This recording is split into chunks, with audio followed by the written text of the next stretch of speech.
In the years preceding the outbreak of the Second World War, the territory of Ukraine stood at a geopolitical crossroads, divided between rival powers and bearing the legacy of earlier upheavals. The interwar period saw Ukraine partitioned mainly between the Soviet Union and the Second Polish Republic, with smaller regions under Romanian and Czechoslovak control, its population composed of Ukrainians, Poles, Jews, Russians, and other minorities reflected this fragmented history. Within Soviet Ukraine, the early 1930s were defined by the consequences of collectivization, the artificial famine known as the Holodomor, and the Great Terror of 1937–38, which targeted perceived enemies of the state, including many Ukrainian and Jewish intellectuals. Across the western regions of Ukraine under Polish rule, ethnic tensions simmered amid national aspirations and economic hardship. Jews in Galicia and Volhynia experienced political marginalization, anti-Semitic policies, and sporadic violence. Nevertheless, Jewish communities remained culturally active and economically significant, especially in small towns and urban centers where they made up between 20 and 50% of the population in some areas.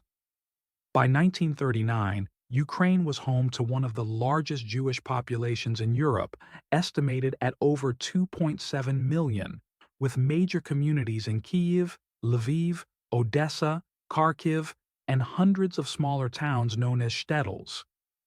The Nazi worldview, laid out in Mein Kampf and later policy documents, envisioned Eastern Europe not only as a theater of military conquest, but as a zone for radical racial restructuring. Ukraine, in particular, held a dual significance in Nazi plans. First, it was viewed as a key component of the Lebensraum strategy, a space for German colonization, food production, and extraction of resources. Second, it was identified as a primary site for the final solution of the Jewish question. The invasion of the Soviet Union would provide the pretext and opportunity to eliminate both the perceived Judeo-Bolshevik threat and the Jewish civilian population at large. German military and police planning for Operation Barbarossa included directives for mass murder. On March 3, 1941, the Wehrmacht High Command issued the guidelines for the behavior of the troops in Russia, emphasizing that the war in the East would differ fundamentally from previous conflicts, framing it as a fight against racial and ideological enemies. The same month, the SS began forming Einsatzgruppen mobile killing squads under the Reich Security Main Office, RSHA, tasked with following the advancing Wehrmacht and eliminating Jews, communists, partisans, and other undesirables. The Soviet Union, for its part, was unprepared for the scale and speed of the German invasion. Despite receiving multiple warnings from British and American intelligence sources, as well as reports from Soviet agents, Stalin dismissed the threat of a Nazi attack until it was underway. Soviet intelligence services did not anticipate that mass extermination of civilians would follow so closely behind military operations. In June 1941, the Red Army had approximately 2.9 million troops deployed along the western frontier, but they were spread across 4 military districts and hampered by poor communications, incomplete mobilization, and outdated equipment. As tensions mounted, Jewish communities in Ukraine remained largely unaware of the full implications of Nazi ideology. While memories of pogroms during the Russian Civil War persisted, the precise nature of the coming catastrophe was not widely understood. Some Jewish leaders and activists recognized the dangers posed by the rise of Hitler, but the rapid German conquests in Poland and the Baltic states offered few precedents for what was to follow. Many Jews in Soviet Ukraine had little information about the events of 1939–1940 in German-occupied Poland, where ghettos and anti-Jewish decrees had begun to reshape Jewish life. Among Ukrainian nationalists, divided into factions such as the Organization of Ukrainian Nationalists, OUN, views toward Jews varied. The OUN, particularly its radical wing led by Stepan Bandera, adopted a rhetoric that included anti-Semitic elements, often portraying Jews as collaborators with Soviet power. These narratives would later influence local reactions to German occupation. However, nationalist goals focused primarily on independence from both Polish and Soviet rule. When the Germans invaded the USSR in 1941, some factions of the OUN saw them as potential allies, hoping that the collapse of Soviet authority would open the door to Ukrainian statehood.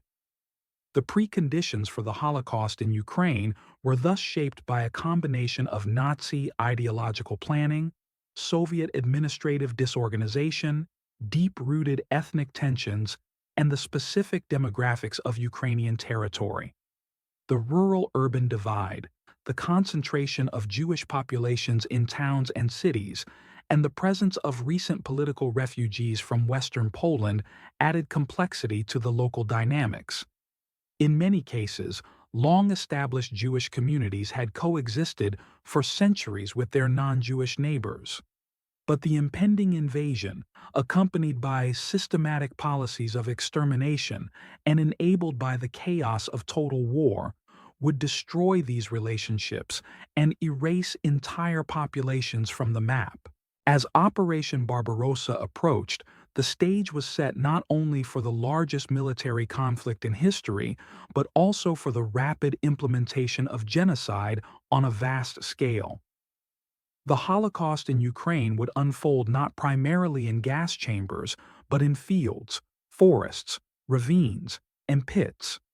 It would involve not only German units, but also local collaborators, auxiliary police, and ordinary civilians. Its speed, its scale, and the near-total erasure of Jewish life from Ukraine would mark it as one of the most devastating chapters of the Nazi genocide, one that would remain overlooked in broader Holocaust memory for decades to come. On June 22, 1941, the German Wehrmacht launched Operation Barbarossa, the invasion of the Soviet Union. Within hours, German forces crossed into Ukrainian territory from the north, west, and south. The front lines extended from the Pripyat marshes to the Carpathian Mountains, and the Wehrmacht's advance through Ukraine was rapid and devastating. Army Group South, under Field Marshal Gerd von Rundstedt, had the task of capturing Kyiv, Kharkiv, and the Black Sea coast. It was supported by Panzer Group 1, the Luftwaffe's 4th Air Fleet, and multiple infantry and motorized divisions. The invasion marked the beginning of a campaign that would not only conquer territory but annihilate millions of civilians, especially Jews. Following closely behind the Wehrmacht were the Einsatzgruppen mobile killing units organized by the SS and the Reich Security Main Office. In Ukraine, Einsatzgruppe C operated in the central and northern regions, including Kyiv and Zhytomyr, while Einsatzgruppe D operated in southern Ukraine and Crimea. These groups were composed of SS officers, Gestapo agents, criminal police, and SD personnel. Their task, as outlined in pre-invasion orders, was to identify and eliminate Jews, political commissars, Roma, and any other groups deemed hostile to German interests.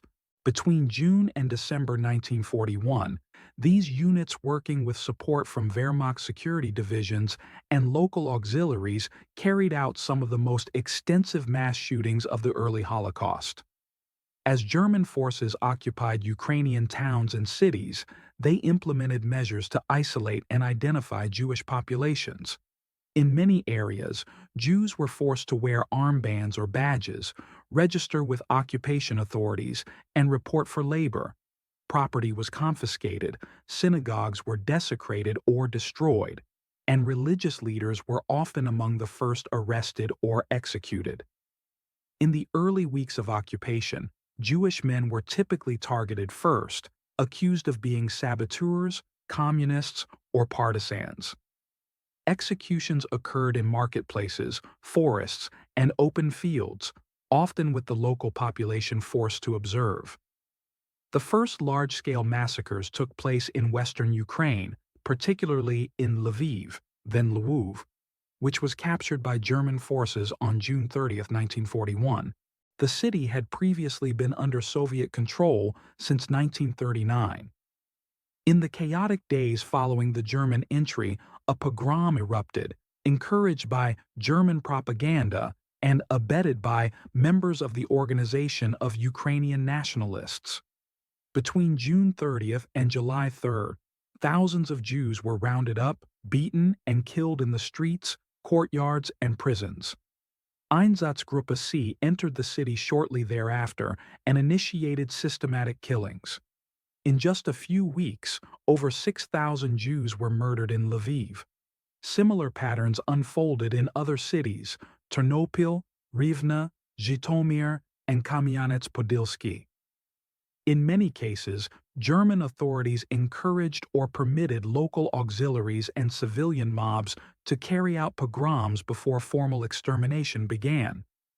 Ukrainian auxiliary police units, often recruited from former Soviet policemen or nationalist volunteers, played an increasing role in identifying Jews, guarding ghettos, and assisting in mass shootings.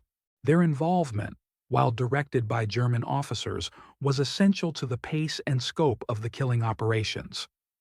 One of the earliest and largest massacres in occupied Ukraine occurred in Kamyanets-Podilsky between August 26 and 28, 1941. There, German police battalions, in coordination with the SS and Hungarian military authorities, murdered over 23,000 Jews, mostly recent deportees from Hungary and local Ukrainian Jews. Victims were marched to anti-tank ditches on the outskirts of the city, stripped of their clothes, and shot in groups. This massacre represented a shift in the Holocaust from decentralized killings to organized large-scale annihilation. It also marked a logistical evolution. Mass murder was now planned, scheduled, and executed in methodical phases. In rural areas and small towns, the destruction of Jewish communities often took place with little notice. Einsatzkommando units would arrive, sometimes unannounced, order all Jews to assemble under the pretext of relocation or registration, and then lead them to secluded sites for execution. Mass graves were prepared in advance or dug by the victims themselves. Witness accounts and later forensic investigations describe how entire families, men, women, and children, were shot over pits or ravines. The psychological impact on the perpetrators was noted in post-war testimonies. However, the killings continued without significant internal resistance from within German units. By the end of 1941, over 400,000 Jews in Ukraine had been murdered. This figure includes both local residents and those deported from other regions. In cities like Vinnytsia, Zhytomyr, Dnipro, and Poltava, Jewish life was extinguished in weeks or months. In some locations, temporary ghettos were established before liquidation. In others, the Jewish population was eradicated before any such segregation took place. German documentation from the period, including reports from the Einsatzgruppen and military commands, consistently recorded these killings in bureaucratic language, using euphemisms such as special treatment or pacification operations. Local populations responded in varied ways. Some participated actively in the violence. Others profited by seizing abandoned property or informing on hidden Jews. Yet there were also individuals and families who risked their lives to hide Jewish neighbors or help them escape. These acts of rescue, while limited in number, were significant and often carried out in secret. The NKVD and Soviet partisans later documented both collaboration and resistance during post-war investigations, adding complexity to the historical record. The opening months of the German occupation of Ukraine thus laid the foundation for what would become one of the most lethal phases of the Holocaust. Unlike Western Europe, where deportations to extermination camps played a central role, The Holocaust in Ukraine was overwhelmingly executed through mass shootings, face-to-face killings that left no survivors and destroyed entire communities in days. The speed, geographic scope, and bureaucratic precision of this violence remain central to understanding how Nazi genocidal policy was implemented in real time, often with the complicity or silence of those living nearby. The killing fields of Ukraine, stretching from the forests of Volhynia to the ravines of Kyiv, became the unmarked graves of hundreds of thousands. Following the first wave of massacres in the summer and autumn of 1941, the Nazi occupation regime in Ukraine shifted toward a more systematic and administratively structured approach to genocide. By late 1941, German civil and military authorities began consolidating control over the occupied territories by establishing the Reichskommissariat Ukraine, a civilian administration intended to oversee the exploitation of resources and the elimination of undesirable populations. Headed by Erich Koch, a staunch Nazi ideologue, the administration implemented policies of racial segregation, forced labor, and economic plunder, while coordinating with SS and police units to continue the extermination of Jews. At the same time, Jewish communities were increasingly confined to ghettos.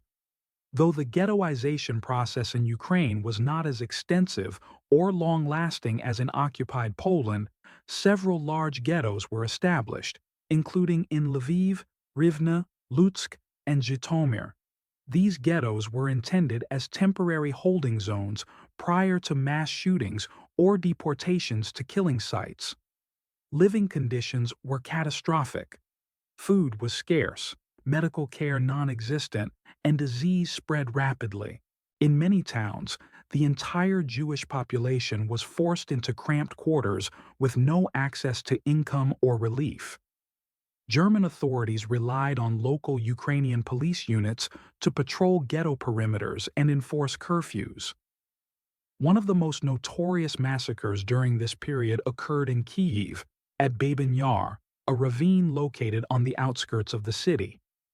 Following the German occupation of Kyiv on September 19, 1941, a series of explosions in the city center, attributed by the Germans to Soviet sabotage, provided the pretext for reprisal.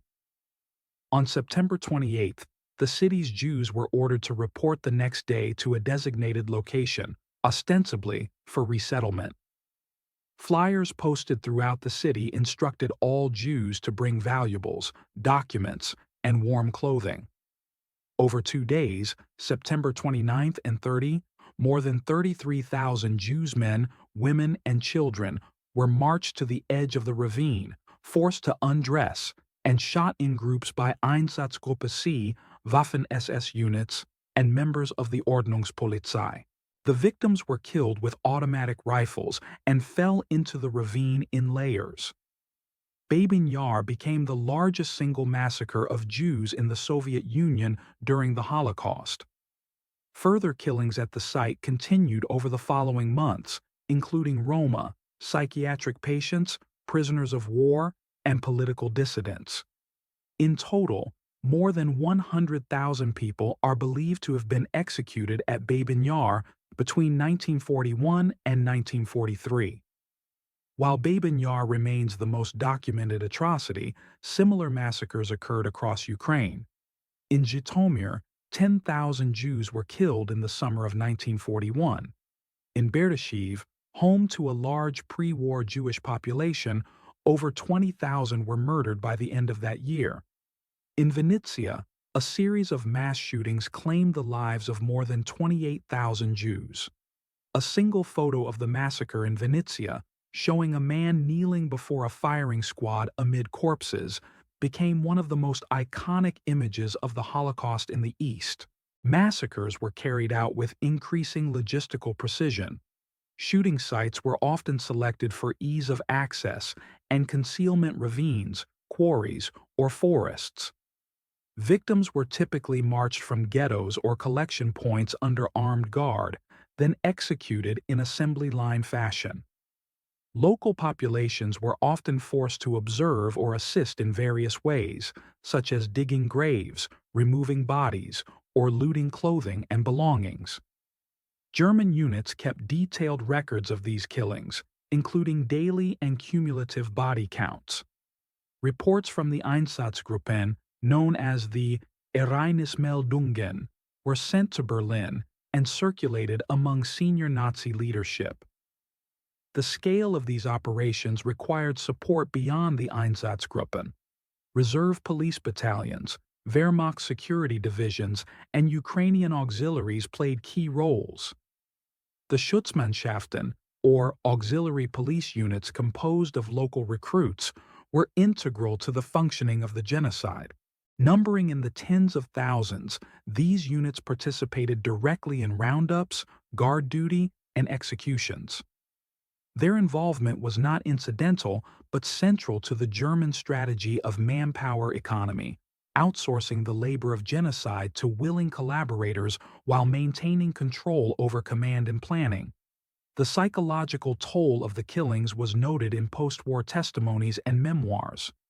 Some German officers expressed discomfort, though few refused participation. Alcohol, coercion, and group pressure were common mechanisms used to sustain participation. A number of execution sites included so-called cleanup squads, who were tasked with finishing off wounded victims, burning bodies, or disguising burial sites. Later in the war, particularly in 1943, the SS implemented Action 1005A program to exhume and incinerate bodies in an attempt to destroy evidence of mass murder. In Ukraine, this operation targeted sites like Babyn Yar, where Soviet advances made the uncovering of Nazi crimes increasingly likely. Meanwhile, German occupation policies deepened the suffering of the broader Ukrainian population. Reprisals, forced labor, and food requisitions became routine. In many cases, entire villages were destroyed on suspicion of aiding partisans or hiding Jews. While some local civilians took part in the violence, others engaged in acts of rescue. Ukrainian families, clergy, and partisans helped hide Jews, especially children. These acts were extremely dangerous. Harboring a Jew was punishable by death. In occupied Ukraine, it is estimated that several thousand Jews were saved through such efforts, although precise numbers remain difficult to verify due to the chaotic nature of the period and limited documentation. By early 1942, the systematic murder of Jews in Ukraine had already claimed over 500,000 lives. The genocide was not conducted in isolated or secret installations, but in public, often within view or earshot of entire towns. The visibility of the killings, the involvement of ordinary men, and the administrative coordination across military, police, and civil institutions underscore the scale and intent behind the Nazi project in Ukraine. These operations were not reactive or improvised. They were planned, coordinated, and carried out with the full knowledge and support of the occupation authorities. In the months that followed, the nature of the Holocaust would evolve with the introduction of extermination camps such as Sobibor and Belzec, used primarily for the destruction of Jews deported from Western regions. But in Ukraine, the genocide remained overwhelmingly a campaign of bullets, pits, and ravines. The killing fields that stretched across the Ukrainian countryside became the final destination for hundreds of thousands. The speed with which entire communities disappeared, many without survivors, left a vacuum that would only begin to be acknowledged decades later as post-war borders, political agendas, and suppressed memories obscured the full extent of the catastrophe. The Holocaust in Ukraine during this phase was no less systematic than Auschwitz, no less final than Treblinka, but far less remembered. In early 1942, as the machinery of the Holocaust expanded across German-occupied Europe, the genocide in Ukraine intensified and became more structured under the broader coordination of Nazi policy. while the extermination camps in occupied Poland Belzec, Sobibor, and Treblinka began operations as part of Action Reinhard. The methods used in Ukraine remained centered around mass shootings. The German authorities in Ukraine, including SS, police units, and civilian administrators, continued to employ the model of localized extermination. Jews were concentrated, temporarily held in ghettos or transit camps, and then executed in mass graves near their towns or villages. This pattern repeated across hundreds of locations, leaving behind few survivors and little infrastructure, just killing fields. Throughout the spring and summer of 1942, mass murder operations proceeded with administrative precision. In cities like Dnipro, then Dnipropetrovsk, Mykolaiv, Kherson, and Kremenchuk, the remaining Jewish populations were systematically liquidated. The operational control often rested with higher SS and police leaders who coordinated between Einsatzkommandos, order police battalions, and local auxiliary units. These operations were documented in detail, including the number of victims, weapons expended, and logistical arrangements for corpse disposal. Some reports even noted the number of bullets used or the daily pace of executions. In Rivne, the ghetto established in late 1941 was completely liquidated by July 1942. Over 17,000 Jews were executed in several operations at Sosenki Forest, with local police and German units carrying out the shootings. Similarly, in Lutsk, where a ghetto was formed with over 20,000 residents, German forces destroyed the entire Jewish population in successive waves between August and September 1942. These actions were not isolated acts of violence. They were part of a centrally guided program that saw Jewish communities eliminated according to timetable and quotas, with regular reports submitted to Berlin. The German occupation regime simultaneously expanded forced labor policies, which delayed the execution of some Jews deemed economically useful. In many Ukrainian towns, Jewish men and women were conscripted into labor battalions to work on road construction, military installations, or agricultural tasks. These laborers were often held in camps under brutal conditions, with starvation, beatings, and disease rampant. Once their usefulness ended, or when new German directives arrived, these labor camps were liquidated and the inmates executed. Temporary survival through labor provided only a brief postponement of death. The creation of so-called Judenrat, Jewish councils, in Ukrainian towns followed German policy across occupied Europe. These councils were forced to administer the ghettos, compile lists of residents, and manage logistics such as food distribution, burial, and work assignments. Under threat of death, Judenrat members had to comply with German demands, including the preparation of deportation or execution lists. In some ghettos, resistance emerged, either through attempts to sabotage lists, hide children, or establish contact with local partisans, but such efforts were extremely limited due to the overwhelming power of the occupiers and the speed of the extermination process. During this period, the Germans also increasingly relied on Ukrainian auxiliary forces, particularly the Schutzmannschaften, to sustain the pace of extermination. These units, operating under German officers, often conducted the physical roundups, guarded ghettos and labor camps, and participated directly in executions. By mid-1942, there were over 20,000 Ukrainians serving in these auxiliary police units across Reichskommissariat Ukraine. While motivations for joining varied from anti-Soviet sentiment and economic survival to opportunism or ideological alignment, their participation proved vital to German operations. In some cases, these auxiliaries acted autonomously, exceeding orders or initiating killings on their own initiative.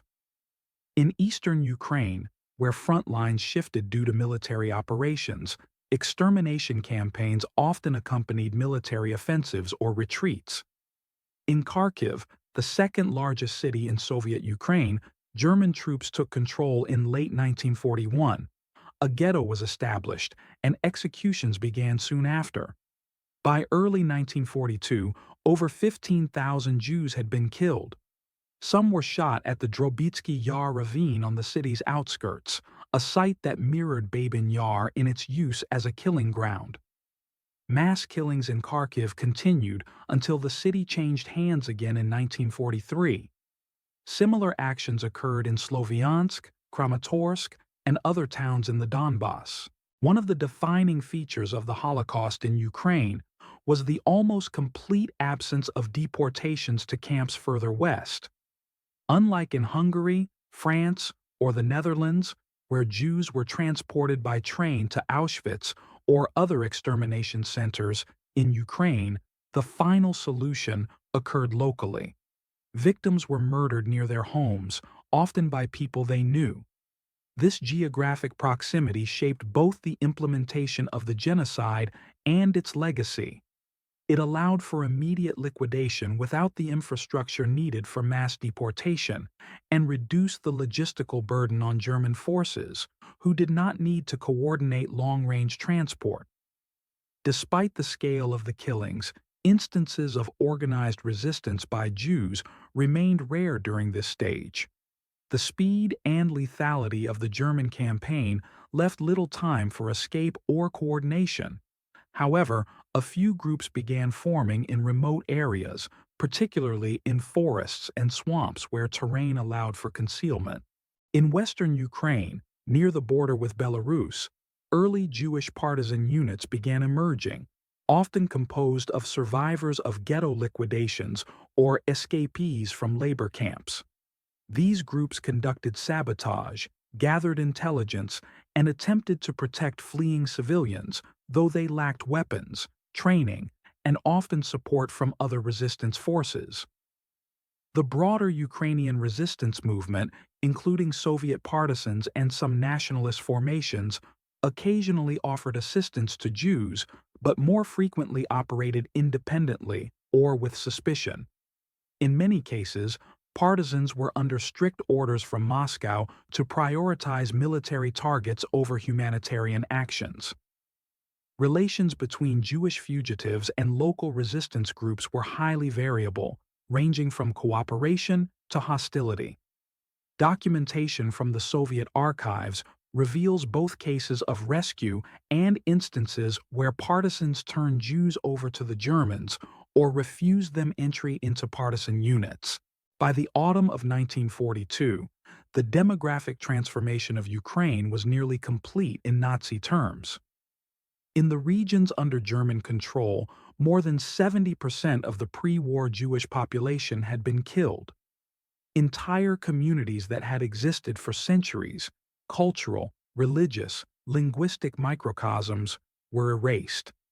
Towns that had once been majority Jewish were now empty of Jewish life. Jewish schools, synagogues, cemeteries, and institutions were destroyed, looted, or repurposed. Local non-Jewish populations inherited homes and possessions, sometimes willingly, sometimes under duress or necessity. In many towns, Jewish memory was actively erased, and by the end of 1942, the names and faces of those who had once lived there had already begun to fade. The Holocaust in Ukraine during this phase reached a grim level of institutional normalcy. Killings became routine administrative tasks, entries in logbooks, numbers tallied in reports, tasks delegated to battalions and subunits. For the perpetrators, it became an occupation. For the victims, it was annihilation in broad daylight, without trial, without appeal, without hope. As 1942 drew to a close, the genocide continued, reshaped by military developments but unrelenting in intent. The killing fields of Ukraine remained active, their soil filling with the dead, while much of the world remained unaware or chose not to know the scale of the destruction unfolding across the steppe. As 1943 began, the course of the Second World War began to shift decisively against Nazi Germany, particularly on the Eastern Front. The Wehrmacht suffered a catastrophic defeat at Stalingrad in February 1943, marking a strategic turning point.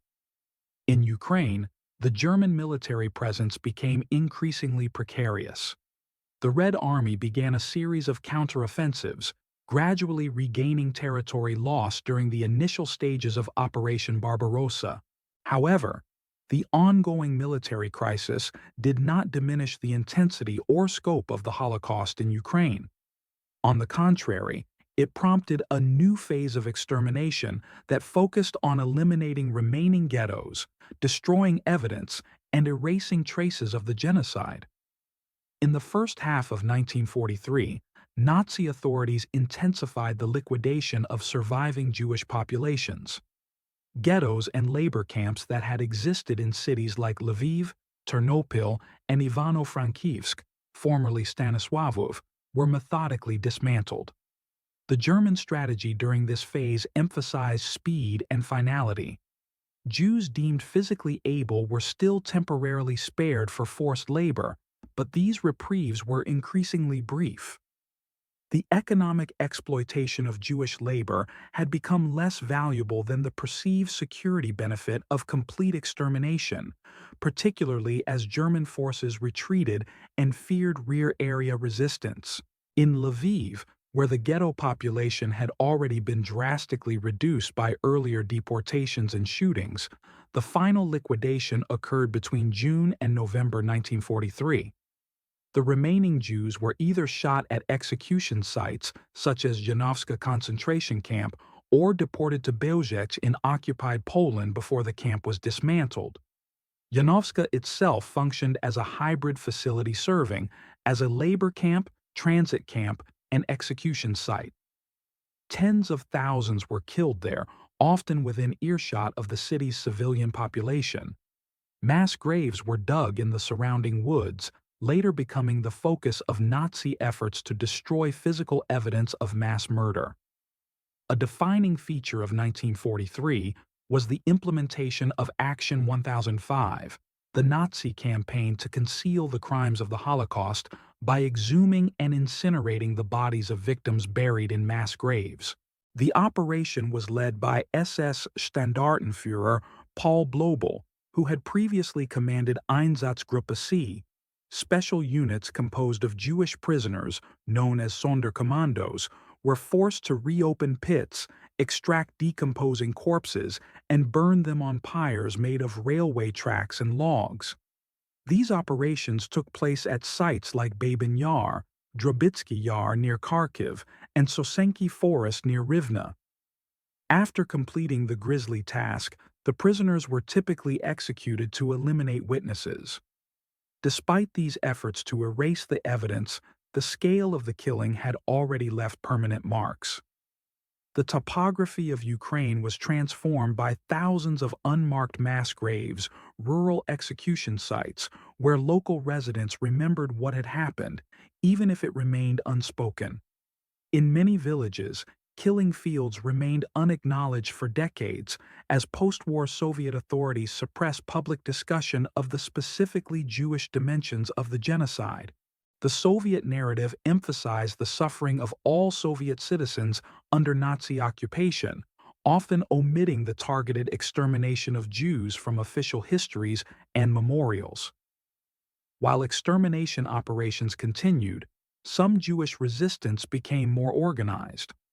Throughout 1943, a number of partisan units composed of Jewish escapees from ghettos and labor camps operated in Ukraine's forests and remote regions. In Volhynia and the Zhytomyr area, these groups conducted sabotage missions, destroyed German supply depots, and launched attacks on isolated police stations. Many of these units were small and poorly armed, surviving through mobility, camouflage, and support from sympathetic villagers. Coordination with Soviet partisan units was inconsistent. In some cases, cooperation was achieved, while in others, Jewish partisans were met with suspicion or outright hostility. In addition to armed resistance, escape and concealment became increasingly common survival strategies. Hundreds of Jewish families attempted to hide in rural areas, forests, and abandoned buildings. Ukrainian peasants who agreed to shelter Jews did so at enormous personal risk. The penalty for hiding a Jew was immediate execution, often extended to the entire host family. Nevertheless, acts of rescue occurred across the country. The post-war database of Yad Vashem includes thousands of Ukrainian individuals recognized as righteous among the nations for sheltering Jews during the Holocaust. These acts, while rare compared to the scale of the killings, represented one of the few forms of human compassion in a landscape of systematic violence. Amid the genocide, other population groups were also targeted for extermination or repression. Roma communities, present in many Ukrainian towns and villages, were subjected to the same fate as Jews. Thousands were rounded up and shot at the same execution sites.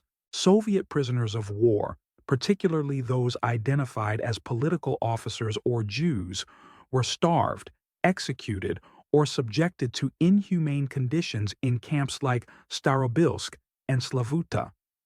Ukrainian civilians accused of supporting partisans were arrested, deported, or executed in collective reprisals. The scale of suffering extended beyond Jewish communities, but the Holocaust remained unique in its intent, totality, and systemic implementation. As the Soviet counteroffensive gathered strength through mid-1943, German authorities began preparing for eventual withdrawal from Ukraine. This included scorched earth policies, the destruction of infrastructure, deportation of forced laborers to Germany, and intensified anti-partisan operations. These retreating measures often led to final waves of violence against Jews and civilians alike. In towns like Berdyshev, Vinnytsia, and Uman, the last Jewish laborers were executed in the weeks preceding Soviet re-entry. Camps and ghettos that had not yet been destroyed were liquidated in hasty massacres meant to prevent any witnesses from surviving. By the end of 1943, the Nazi presence in central and eastern Ukraine was collapsing. Kyiv was liberated by the Red Army in November. Kharkiv, liberated and then retaken several times earlier in the war, finally came under Soviet control in August. As the Wehrmacht retreated westward, the Holocaust in Ukraine entered its final, desperate phase. What had begun in 1941 as coordinated executions by mobile killing units had evolved into an integrated continent-wide genocide. Yet in Ukraine, the method remained consistent: bullets, pits, and fire. Few survived, and even fewer could testify until decades later. For many Jewish communities in Ukraine, the destruction was total. Pre-war cultural centers like Berdikiv, once known as the Jerusalem of Volhynia, ceased to exist as Jewish towns. Yiddish newspapers, schools, and synagogues were gone. The survivors, a tiny fraction of those who had once lived across the region, faced uncertain futures. Many were displaced, orphaned, or traumatized. Others joined the advancing Red Army or Soviet partisan detachments. After the war, they would confront the challenges of rebuilding lives in a society that often denied or minimized the specific nature of their suffering. The period of 1943 was thus not a pause or slowdown in the Holocaust in Ukraine. It was a climactic stage in which the Nazi regime sought to complete its genocidal objectives while erasing the physical and historical traces of its crimes. The logistical and military resources dedicated to these goals, even amid a losing war, illustrate the centrality of the Holocaust to Nazi ideology. As the front lines moved westward, Ukraine's killing fields remained behind, silent and unmarked. The ground held the memory, even when the world above it did not. The Jewish presence in Ukraine, centuries old and deeply rooted, had been almost entirely obliterated in the span of 2 years. In early 1944, as the Red Army advanced westward through Ukraine, Nazi control over the region began to unravel. The Wehrmacht's withdrawal was accompanied by deliberate destruction, forced deportations, and intensified anti-partisan operations. For Jewish survivors who had evaded death in ghettos, labor camps, or forest hideouts, the approaching front offered a chance of liberation. Yet for many, it also meant a new stage of vulnerability marked by forced evacuations, mass executions of remaining prisoners, and a growing Nazi effort to conceal the scale of the atrocities committed. The Germans, anticipating Soviet reoccupation, accelerated the final liquidation of camps and forced labor detachments still operating across western and southwestern Ukraine. These included facilities such as Yanovska in Lviv, the labor camps in Kolomaya, and smaller detention centers in Stry, Drohobych, and Chortkiv. Inmates who had survived years of abuse were either executed on site or forced into death marches toward German-held territories. These marches, often conducted in freezing conditions with minimal food or shelter, resulted in the deaths of thousands. Prisoners who lagged behind or attempted to escape were shot. Few reached their destination. One of the defining actions of this phase was the destruction of Yanovska camp in late 1943 and early 1944. As Soviet forces neared Lviv, German authorities initiated Sonderaction 1005 at the camp, forcing prisoners to exhume and burn the bodies of those previously killed. Once the work was completed, the Sonderkommando members were executed. The remaining inmates were subjected to mass shootings while the camp itself was dismantled. Yanovska had served as a key node in the extermination process for Jews from Lviv, Hungary, and other areas of Galicia. Its destruction represented both an attempt to hide evidence and a final act of annihilation. Simultaneously, the Nazis implemented a scorched earth policy across receding Ukrainian territories. Bridges, rail lines, communication centers, and even agricultural infrastructure were destroyed to prevent Soviet use. This policy extended to civilian targets, including villages suspected of supporting partisans or hiding Jews. In some cases, German and auxiliary forces massacred entire communities during their withdrawal. These actions were presented as anti-partisan operations, but often functioned as indiscriminate reprisals, especially in regions where Jewish survivors might still be hiding. During this chaotic phase, the number of mass shootings surged briefly in areas like Volhynia, Podolia, and the Carpathian foothills. German units and their Ukrainian auxiliaries executed the final remnants of Jewish communities in these regions, often without written orders, operating under the presumption that all remaining Jews should be eliminated before the arrival of Soviet forces. These final killings were marked by disorganization, desperation, and brutality. In some cases, local populations were coerced into identifying Jews in hiding or digging new mass graves. Despite the scale of destruction, isolated pockets of Jewish resistance persisted. In the forests of western Ukraine, partisan groups continued their struggle against German occupation. Some of these groups, such as the Bielski partisans operating near the Belarusian border, included significant numbers of Jewish fighters and non-combatants. In Ukraine, Jewish-led partisan detachments were smaller but active, engaging in sabotage, raids on German supply lines, and rescue operations for fugitives. These efforts rarely altered the broader trajectory of the genocide, but represented acts of defiance and survival in an environment designed for extermination. Soviet partisan activity increased dramatically in 1944, supported by better coordination with regular Red Army units. However, the role of partisans in protecting Jewish survivors remained inconsistent. In some regions, partisan units offered shelter or assistance.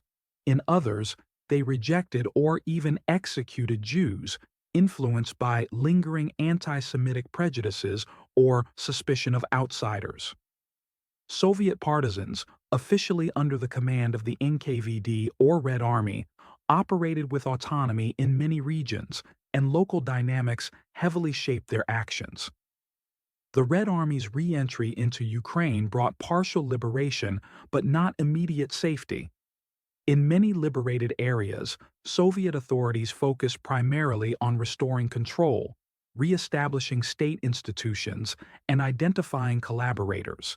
Jewish survivors often returned to find their homes occupied or destroyed. Neighbors who had once been acquaintances or even friends had taken over Jewish property, sometimes with the support of occupation authorities. The reintegration of survivors was further complicated by widespread social hostility and denial. Moreover, Soviet documentation of the genocide, while extensive, was shaped by ideological constraints. The Extraordinary State Commission for Investigating Nazi Crimes collected testimonies, examined mass graves, and documented war crimes. However, its reports often describe victims as Soviet citizens rather than explicitly as Jews. This reflected a broader tendency within Stalin-era policy to subsume the specific experiences of Jews under a generalized narrative of Soviet suffering. Although Soviet forces liberated sites like Babyn Yar and Yanovska, their official recognition of the Holocaust as a distinct event remained limited. In territories newly liberated by the Red Army, a different kind of repression began to emerge. Survivors who had hidden in areas controlled by Ukrainian nationalist forces or German auxiliaries were sometimes suspected by Soviet authorities of collaboration. Those who had escaped to the forests or joined non-Soviet partisan groups were also viewed with suspicion. The NKVD conducted interrogations, arrested suspected collaborators, and monitored returning Jews, many of whom found themselves caught between their identity as victims and the state's suspicion of nonconformity. Meanwhile, the physical remnants of the Holocaust mass graves, destroyed synagogues, desecrated cemeteries, remained largely unmarked. In many towns and villages, the traces of Jewish life were erased, and no formal commemorations were held. Survivors, traumatized and often alone, were left to rebuild without institutional support or public acknowledgement. Some joined Jewish committees or returned to larger cities like Kyiv, Lviv, or Odessa, where remnants of Jewish communal life were re-established. Others chose or were forced to relocate, either internally within the Soviet Union or eventually abroad. The retreat of the Wehrmacht and SS from Ukraine did not conclude the Holocaust. It marked its violent conclusion in this region. By the end of 1944, the genocide had succeeded in its primary goal, the destruction of Jewish communities that had existed for centuries. Out of approximately 2.7 million Jews living in the Ukrainian territories before the war, estimates suggest that between 1.4 and 1.6 million were murdered. The majority were killed not in gas chambers, but through mass shootings, beatings, starvation, and exposure, many within walking distance of their homes. For the Nazi regime, the Ukrainian phase of the Holocaust had achieved a near-complete cleansing of what they viewed as undesirable populations. The killings were integrated into every level of the occupation structure, from SS command to local police and civil administrators. The system functioned with bureaucratic efficiency and broad complicity. For the survivors, the end of German occupation did not immediately restore security, dignity, or recognition. The trauma endured by individuals and the erasure of entire communities created a void that post-war Soviet society was unwilling or unable to fully acknowledge. Thus, as the Wehrmacht withdrew from Ukraine in the face of Soviet advances, the final acts of mass killing were carried out with the same intent and ideological fervor as those that had begun in 1941. The Holocaust in Ukraine ended not with liberation, but with a trail of unmarked graves, unanswered questions, and a silence that would persist for decades. The fields, ravines, and forests bore the burden of memory, even as official histories turned away. The killing fields remained, but their names, victims, and histories would take generations to recover. In the wake of Nazi Germany's withdrawal from Ukraine, the Red Army re-established Soviet control across the liberated territories. While the military campaign rolled westward into Poland and Eastern Europe, the regions of Ukraine left behind bore the scars of mass extermination. Jewish survivors who emerged from hiding, labor camps, partisan units, or Soviet evacuation zones faced an entirely new landscape, one shaped by silence, devastation, and institutional neglect. For those who had outlived the systematic attempt to annihilate their people, survival marked not an end to suffering, but the beginning of an isolated and often marginalized post-war existence. In 1944 and 1945, Soviet authorities launched efforts to document Nazi crimes through the Extraordinary State Commission for the Investigation of Crimes Committed by the German fascist invaders. This state-led campaign collected testimonies, surveyed massacre sites, and published reports on the atrocities carried out in occupied regions. In Ukraine, investigators identified hundreds of mass graves and execution locations. The Commission's reports confirmed the widespread use of shootings, torture, starvation, and forced labor against Jewish civilians.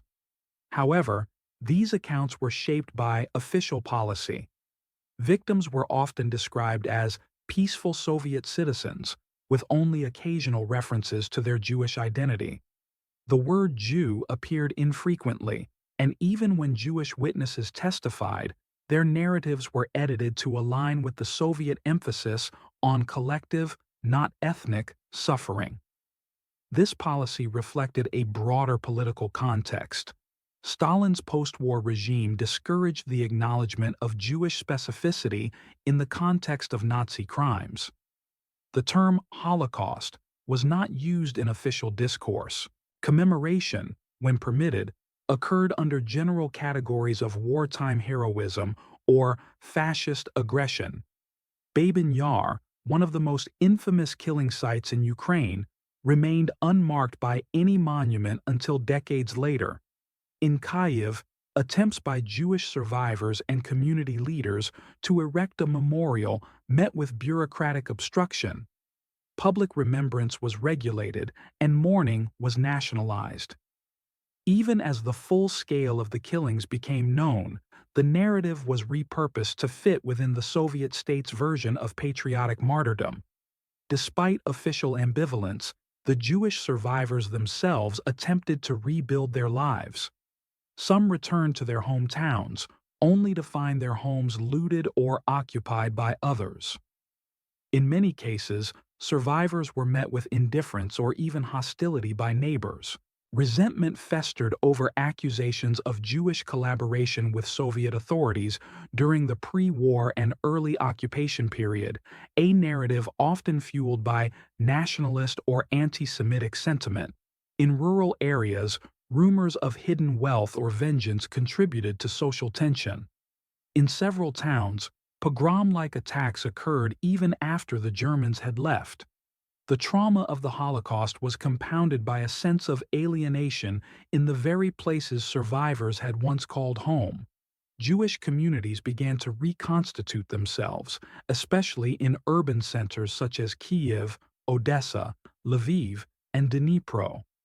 Religious life, however, remained tightly restricted. Synagogues that had survived destruction were monitored by the state. Rabbis faced harassment. Jewish schools, cultural institutions, and publications were either shut down or absorbed into general Soviet structures. The Yiddish theater, once a vital cultural institution, was gradually dismantled.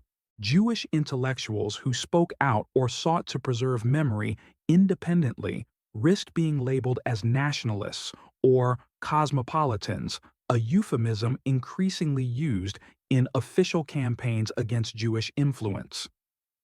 In 1948-1953, the Soviet regime intensified its campaign against rootless cosmopolitans, targeting Jewish writers, scientists, and professionals under the guise of anti-Zionism and loyalty enforcement. The closure of the Jewish Anti-Fascist Committee, the arrest and execution of its members, and the suppression of Jewish publications effectively silenced most public efforts to preserve the memory of the Holocaust in Ukraine.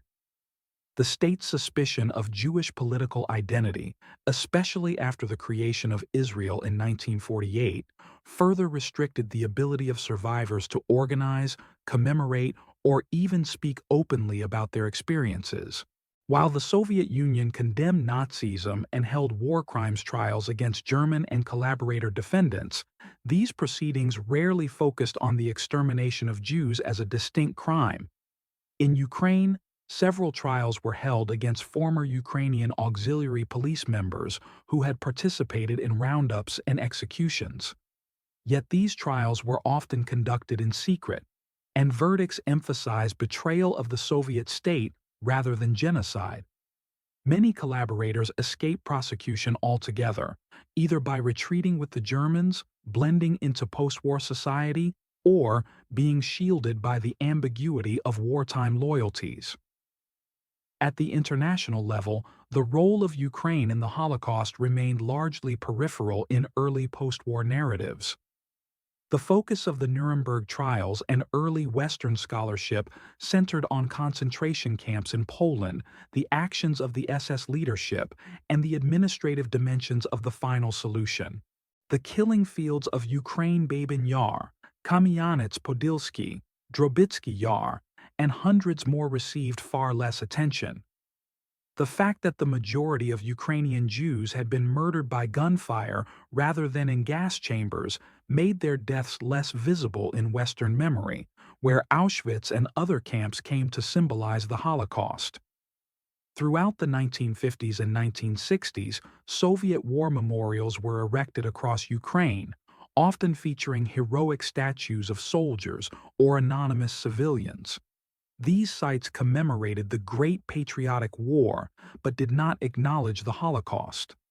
At Babyn Yar, for instance, a monument was finally erected in 1976, but its inscription made no mention of Jews, Roma, or the mass executions.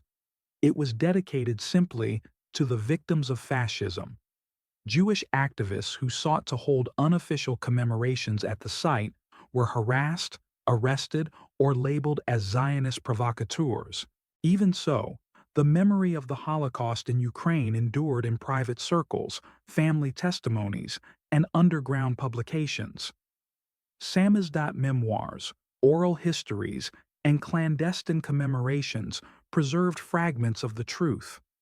Some survivors immigrated when restrictions eased in later decades, bringing their stories to Israel, the United States, and other countries. Their testimonies began to enter scholarly literature, but it was not until the collapse of the Soviet Union that a fuller reckoning with the Holocaust in Ukraine became possible. Thus, the post-war period in Ukraine represented a phase of silence, distortion, and marginalization. The survivors of one of the most concentrated and violent phases of the Holocaust found themselves living in a society that neither acknowledged the specificity of their suffering nor supported their need to remember. Political constraints, societal prejudice, and official historical narratives combined to obscure the full scale and meaning of the genocide that had occurred between 1941 and 1944. While monuments rose and museums were built elsewhere, the fields and ravines of Ukraine remained largely unmarked, their stories buried alongside the bodies beneath them. The Holocaust in Ukraine, already executed with extraordinary brutality, was now subjected to a second erasure, this time from memory. The collapse of the Soviet Union in 1991 marked a pivotal moment in the historical reckoning with the Holocaust in Ukraine. With the dissolution of centralized ideological control and the emergence of independent national institutions, the space for open discussion, documentation, and commemoration expanded dramatically. For the first time in decades, scholars, survivors, and local communities could investigate and speak publicly about the genocide that had occurred on Ukrainian soil. The decades of silence began to give way to archival exploration, public memory projects, and educational efforts. Yet the process was neither simple nor free from controversy. Throughout the 1990s and early 2000s, Ukraine faced the challenge of constructing a national identity while grappling with its Soviet legacy. The Holocaust, largely absent from official Soviet historical narratives, had to be reinserted into the country's collective memory. This process involved confronting not only the scale of the Nazi crimes, but also the participation of local collaborators, the erasure of Jewish culture, and the complicated roles played by nationalist movements during the war. For many Ukrainians, this meant confronting family, regional, or communal histories that had previously been obscured or denied. Archival declassifications played a crucial role. Ukraine inherited an immense quantity of Soviet records, including documents from the Extraordinary State Commission, NKVD files, and records of post-war war crimes trials. These sources revealed the extent of the mass killings, the participation of auxiliary police, and the logistical coordination between German and local structures. Access to these archives enabled Ukrainian and international scholars to produce the first systematic studies of the Holocaust in Ukraine. Researchers such as Carol Berkhoff, Wendy Lower, and others began to publish works documenting the local dynamics of genocide in towns and villages long forgotten by mainstream Holocaust historiography. Institutions dedicated to Holocaust remembrance and research also emerged. The Kyiv-based Ukrainian Center for Holocaust Studies, established in 2002, began producing educational materials, organizing conferences, and training teachers. Local museums in cities such as Lviv, Dnipro, and Odessa added exhibits on Jewish wartime experiences. The Shoah Foundation and Yad Vashem launched major oral history initiatives, recording testimonies from survivors across Ukraine. For many interviewees, these conversations were the first opportunity to speak openly about what they had witnessed or endured during the war. Perhaps most significantly, long-suppressed sites of mass murder were finally marked and commemorated. In 1991, a proper monument at Babin Yar was unveiled, one that explicitly named the Jewish victims and recognized the massacre of September 29–30, 1941. The monument included Hebrew and Ukrainian inscriptions and was the product of collaboration between the Jewish community, the Ukrainian government, and international donors. Other execution sites, including Drobitsky Yar in Kharkiv, Sosenki Forest near Rivne, and the pits outside Vinnytsia and Berdyshev, gradually received memorials. Mass grave sites that had long been known to local residents but ignored by officials were mapped, fenced, and documented. However, the commemoration of the Holocaust in Ukraine was and remains entwined with broader debates about national memory. The role of Ukrainian nationalist organizations, particularly the Organization of Ukrainian Nationalists, OUN, and the Ukrainian Insurgent Army, UPA, has been the subject of intense historical and political dispute. Some factions within the OUN collaborated with Nazi authorities in 1941, provided auxiliary police recruits, and participated in pogroms and roundups of Jews. Others later resisted both Nazi and Soviet rule, engaging in a complex insurgency that has been embraced by some Ukrainians as a symbol of national resistance. Efforts to memorialize these nationalist movements have sometimes clashed with Holocaust remembrance. Streets and monuments named after figures like Stepan Bandera or Roman Shukevich, seen by many as freedom fighters, have sparked controversy due to their associations with wartime violence and anti-Jewish rhetoric. Jewish organizations, international observers, and historians have often voiced concern about attempts to rehabilitate or glorify nationalist groups without fully acknowledging their role in the Holocaust. These tensions remain unresolved, reflecting the broader difficulty of integrating painful and contradictory elements into national narratives. The resurgence of Jewish communal life in Ukraine has also influenced Holocaust memory. In the post-Soviet period, synagogues were reopened, Jewish schools and cultural centers were founded, and festivals began to celebrate Jewish heritage in cities where Jewish presence had once been nearly erased. Odessa, Kyiv, Uzhhorod, and Lviv developed active Jewish communities once more, including Holocaust survivors and descendants of those who had fled or returned. Commemoration events, such as annual ceremonies at Babyn Yar, brought together local Jews, Ukrainian officials, foreign diplomats, and civil society actors. Educational reforms have further integrated Holocaust studies into Ukrainian schools. The Ministry of Education included Holocaust history in the national curriculum, and teacher training programs have expanded. International partners, including the United States Holocaust Memorial Museum and Yad Vashem, have supported these initiatives. However, the quality and consistency of Holocaust education vary by region, and in some areas, especially rural or under-resourced schools, awareness remains limited. Contemporary politics have also shaped Holocaust memory. The 2014 Revolution of Dignity and the subsequent war in eastern Ukraine reignited questions of national identity, sovereignty, and historical legitimacy. In this context, the valorization of anti-Soviet fighters gained renewed urgency, sometimes at the expense of confronting their roles in anti-Jewish violence. Nonetheless, a younger generation of Ukrainian historians, educators, and activists continues to promote open discussion, archival transparency, and inclusive remembrance. Recent years have seen high-profile initiatives to institutionalize Holocaust memory. In 2021, on the 80th anniversary of the Babyn Yar massacre, President Volodymyr Zelensky himself, of Jewish heritage, spoke publicly about the importance of preserving the memory of the Holocaust and recognizing Ukraine's complex wartime past.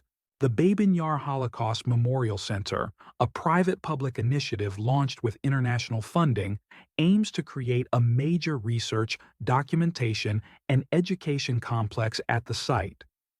Although the project has faced criticism and political scrutiny, it reflects Ukraine's increasing willingness to engage with this history on a national and global stage. Yet despite progress, challenges remain. Many killing sites across Ukraine remain unmarked or poorly maintained. Local governments lack resources, and community initiatives often depend on international support. Anti-Semitism, while far less pervasive than in the past, has not disappeared.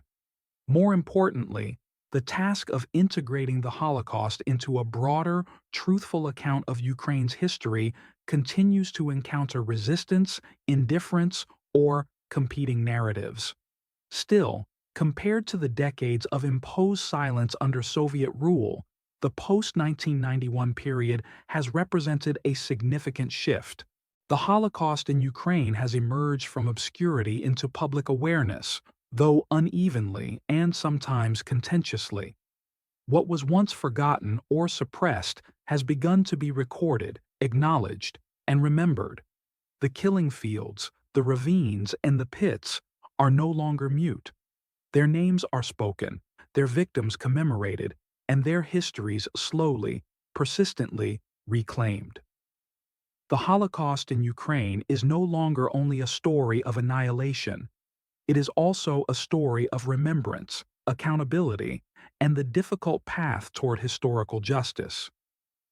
By the third decade of the 21st century, Ukraine's engagement with the Holocaust had entered a new phase characterized by expanding scholarship, state-backed initiatives, and the emergence of a transnational memory culture.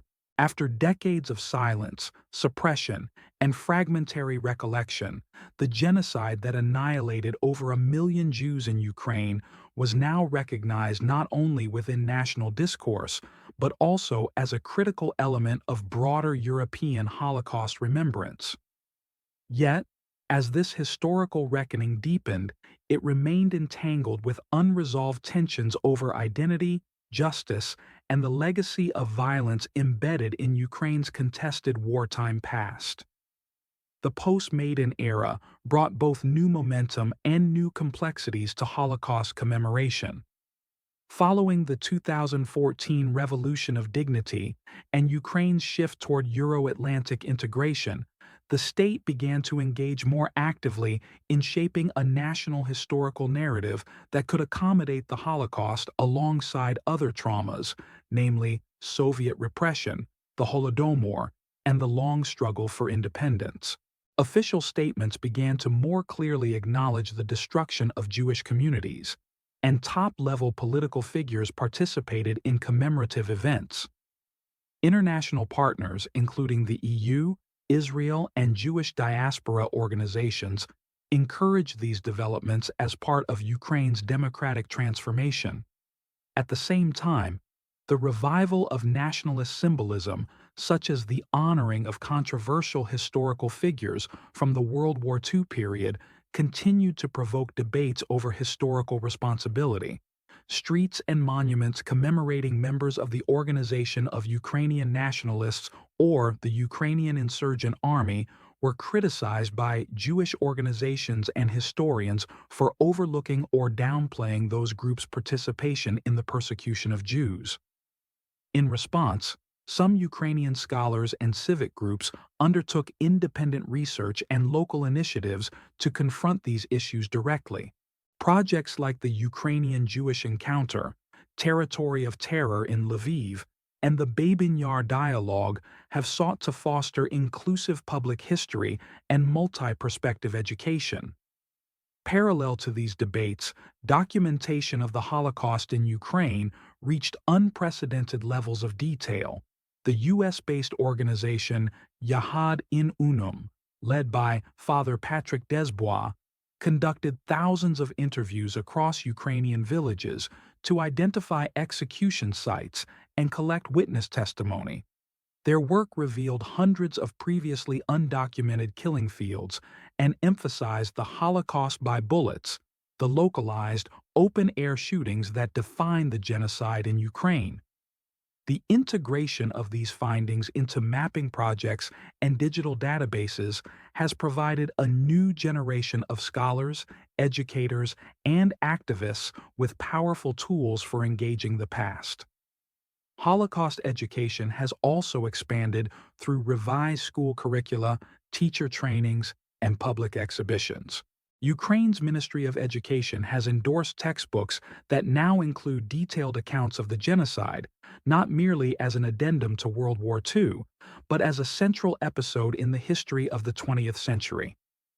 Local universities and museums partner with international institutions to hold conferences, seminars, and traveling exhibits.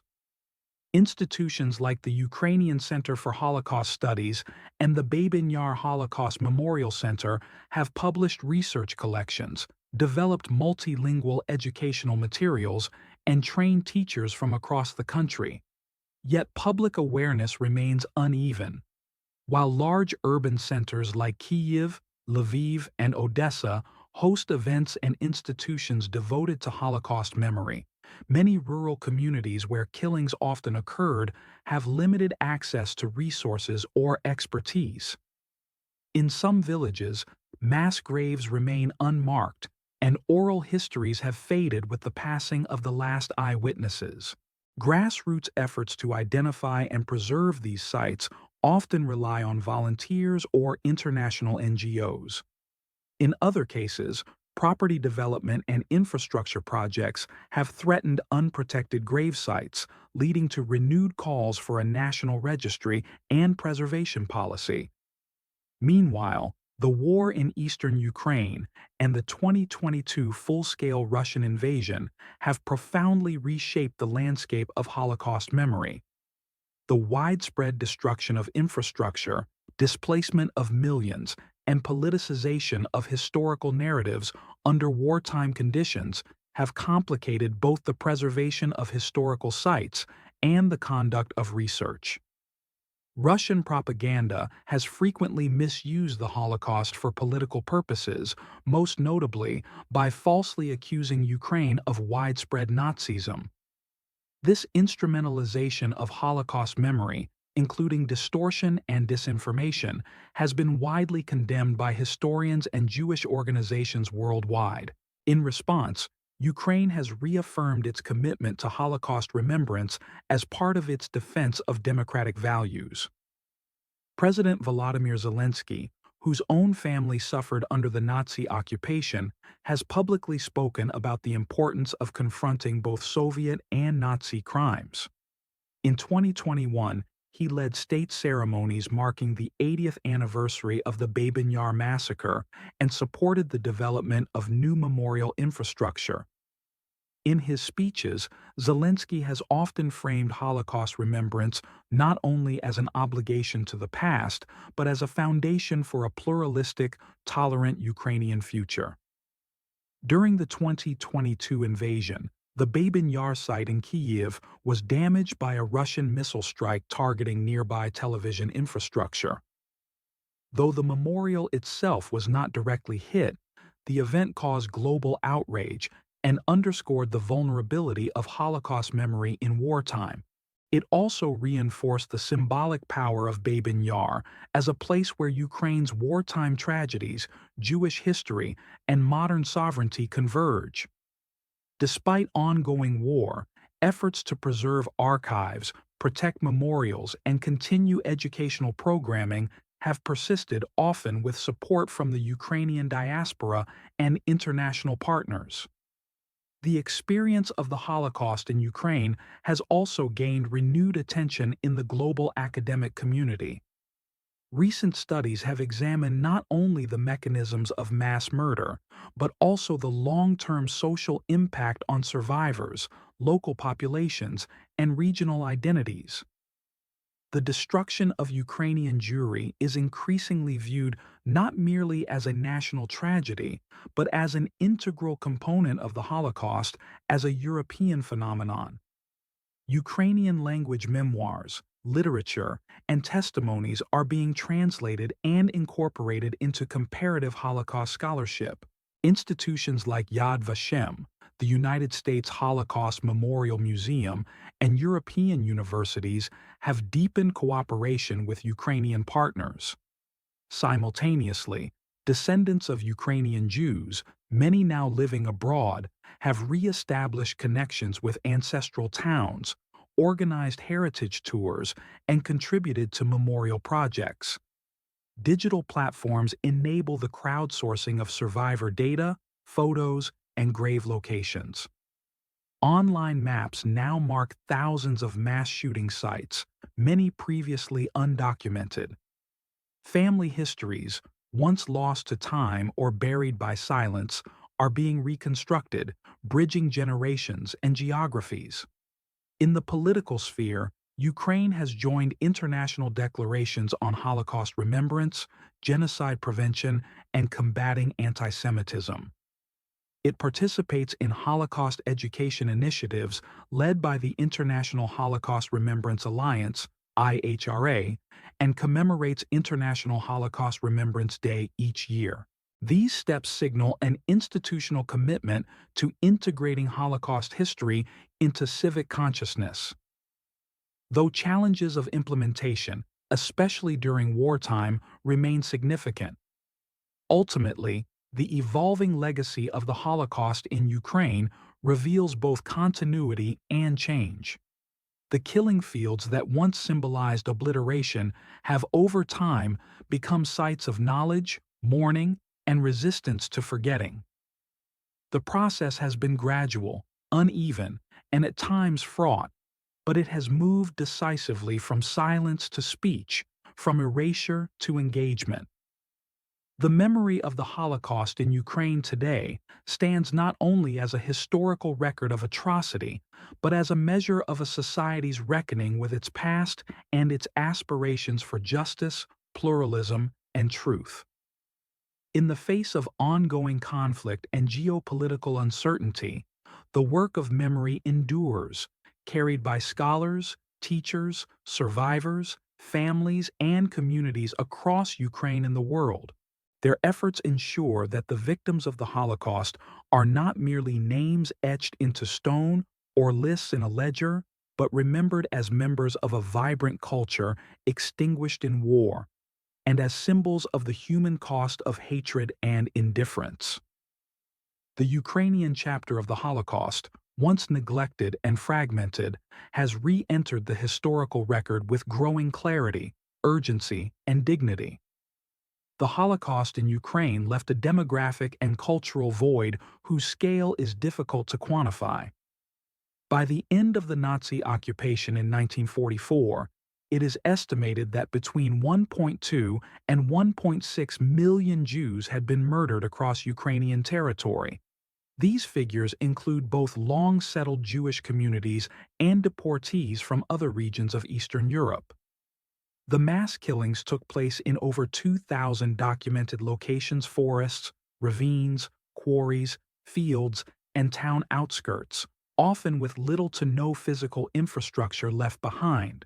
The erasure of entire communities, institutions, synagogues, and cemeteries not only marked a human catastrophe but also extinguished centuries of cultural life, trade networks, and spiritual heritage. For decades, Soviet post-war policy played a central role in shaping how or whether these atrocities were remembered. While Nazi crimes were acknowledged, their explicitly anti-Semitic character was often obscured in official narratives.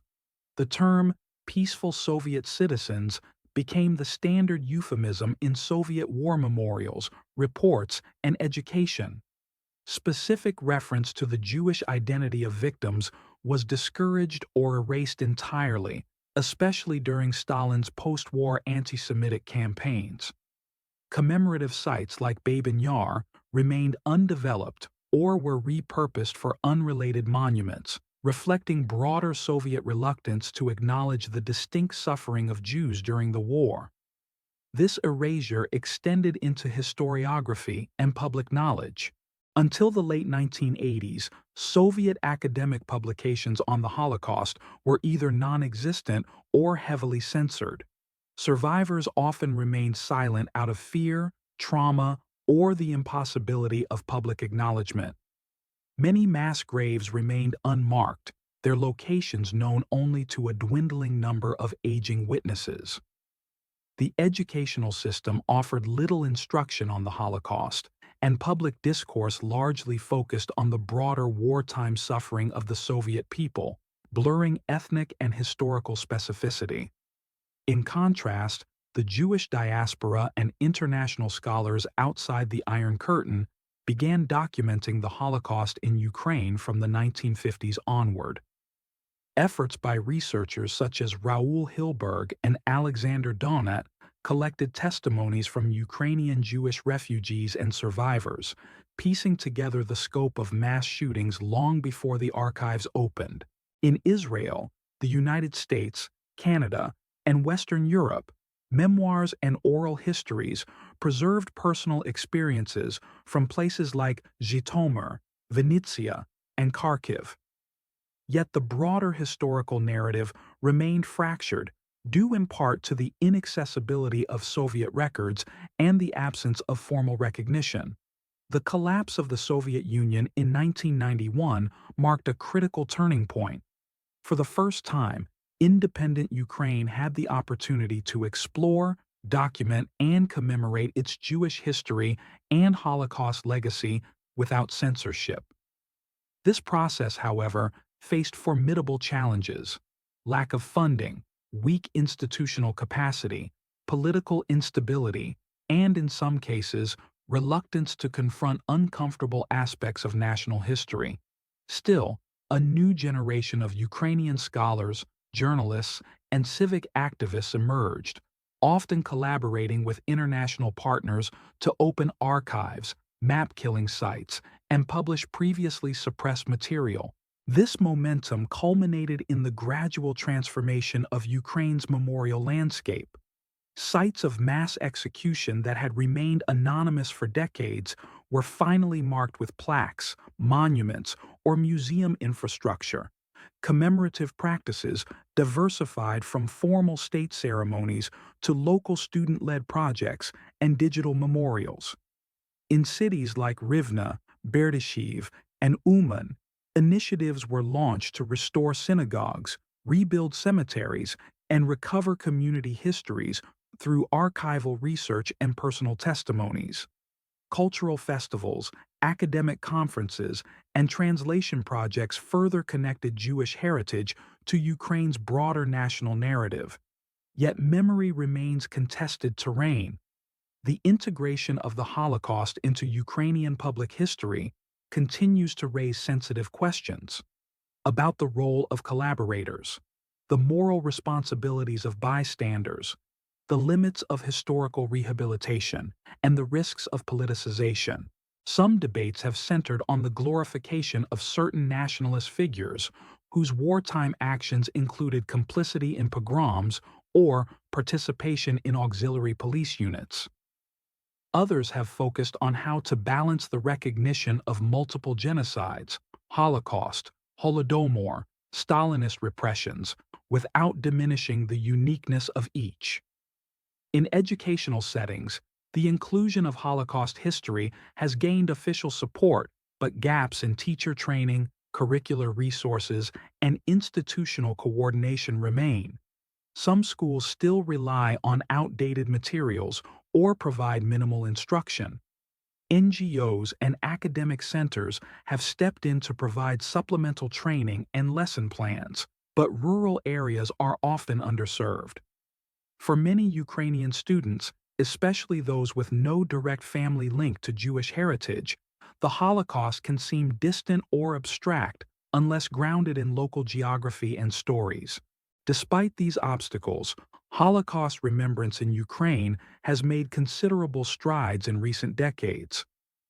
The work of memorialization is now anchored in national policy, supported by international frameworks, and carried forward by an engaged civil society. Survivors, though few remain, have received belated recognition and legal protections. Researchers have digitized vast troves of documents, maps, and testimonies, ensuring global access. Grassroots organizations have helped restore lost cemeteries, maintain execution sites, and record the oral histories of those who bore witness. Today, Ukraine's engagement with its Holocaust past is no longer limited to mourning. It also involves prevention, dialogue, and reflection. The inclusion of Ukraine in global discussions on genocide prevention, minority rights, and historical justice underscores the international relevance of its Holocaust experience. It offers a case study of how mass violence unfolds in local context, through collaboration, silence, ideology, and bureaucracy, and how societies can confront that legacy, however belatedly. The significance of the Holocaust in Ukraine lies not only in the immense number of victims or the brutality of the killings, but in the insight it provides into the nature of state-sponsored genocide. The shootings in forests and ravines were not aberrations, but integral to the Nazi vision of racial purification and territorial conquest. They were facilitated by structures of power, logistical planning, and social complicity. Remembering them requires confronting these uncomfortable truths. The killing fields of Ukraine Babyn Yar, Kamyanets-Podilsky, Drobytsky Yar, and hundreds more are now part of the global map of Holocaust memory. Their preservation, study, and commemoration stand as both moral imperatives and scholarly endeavors. As time distances society from the events themselves, the task of memory becomes more urgent, not only to honor the dead, but to educate the living. In this light, the Holocaust in Ukraine is no longer a forgotten chapter. It is a central axis in the broader history of 20th century genocide, European war, and Jewish survival. The challenge now lies in maintaining that awareness amid ongoing political upheaval, cultural change, and generational transition. As new threats of extremism and historical revisionism arise, the Ukrainian experience reminds us that the boundaries between ordinary life and atrocity can collapse with alarming speed, and that remembrance must be active, vigilant, and unyielding.